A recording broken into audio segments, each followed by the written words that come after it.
ரஷ்ய பயணத்தை முடித்துக்கொண்டு ஆஸ்திரியா சென்ற பிரதமர் நரேந்திர மோடி அந்நாட்டு அதிபரை சந்தித்து பேச்சுவார்த்தை நடத்தினார். பிரதமர் நரேந்திர மோடி 2 நாள் ரஷ்ய பயணத்தை முடித்துக்கொண்டு அங்கிருந்து ஆஸ்திரியா நாட்டுக்குச் சென்றார். அவருக்கு விமான நிலையத்தில் உற்சாக வரவேற்பு அளிக்கப்பட்டது.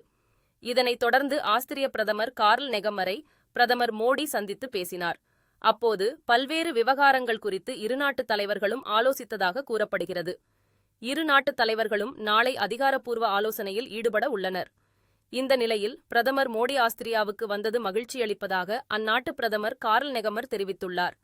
இதுகுறித்து அவர் வெளியிட்டுள்ள எக்ஸ் தள பதிவில் பிரதமர் மோடியை வரவேற்பதில் மகிழ்ச்சியடைவதாகவும் ஆஸ்திரியாவும் இந்தியாவும் நல்ல நண்பர்கள் என்றும் குறிப்பிட்டுள்ளார். அரசியல் மற்றும் பொருளாதாரம் குறித்து ஆலோசிக்க ஆவலாக இருப்பதாக அவர் பதிவிட்டுள்ளார். இதேபோல் பிரதமர் மோடியும் ஆஸ்திரியா பிரதமருக்கு நன்றி தெரிவித்துள்ளார். உலக நன்மைக்காக நமது நாடுகள் தொடர்ந்து இணைந்து செயல்படும் என எக்ஸ் தளத்தில் அவர் பதிவிட்டுள்ளார். கடந்த 40 ஆண்டுகளில் ஆஸ்திரியாவுக்கு சென்ற முதல் இந்திய பிரதமர் மோடி என்பது குறிப்பிடத்தக்கது.